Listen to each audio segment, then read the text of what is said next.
आणि आता बातमी आहे नवी मुंबईतून। आवक घटल्याने सुक्या मासळीच्या दरात वाढ झालेली आहे। बोंबील आणि करंदीचे दर गगनाला भिडलेत। थंडीच्या मोसमामुळे सुक्या मासळीची आवक घटली आहे। उलट मागणीत वाढ झाल्याने सुक्या मासळीच्या दरात वाढ झाली आहे। यामध्ये सर्वसामान्यांचं अन्न असलेले बोंबील आणि करंदीचे दर गगनाला भिडले असून ते किलोला 600 रुपयांवर पोहोचलेत। तर याचाच आढावा घेतलाय आमच्या प्रतिनिधी कविता लोखंडे यांनी। पाहूयात।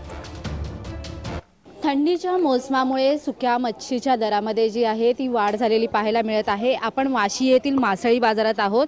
या ठिकाणी सुकी मच्छी जी आहे ती विकली जात आहे, परंतु सुक्या मच्छीची जी आहे आवक घटलेली आहे, त्यामुळे जे सुक्या मच्छीचे दर जे आहे ते वाढलेले पाहायला मिळत आहे।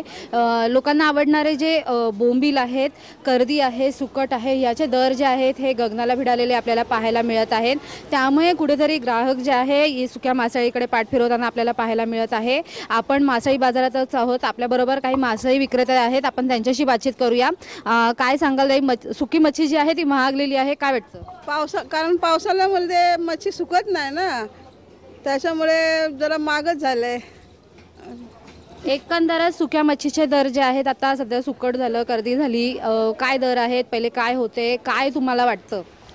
आता बोंबलांचे भाव पहिला 350-400 होते, आता डायरेक्ट 500 वर गेलेला आहे। आणि करंदीचा 400 होता, तर आता 500 झालेला आहे। आता जवळ 150 ना 200 रुपये, 150 रुपये 200 रुपयाला मिळायचं, आता 250 रुपये झालंय। नक्कीच या ठिकाणी जी आहे सुकी मासळी जी आहे ती महागलेली आपल्याला पाहायला मिळत आहे। त्याचबरोबर ग्राहकांनी पाठ फिरवलेली देखील आपल्याला पाहायला मिळत आहे। कविता लोखंडे, जय महाराष्ट्र, नवी मुंबई।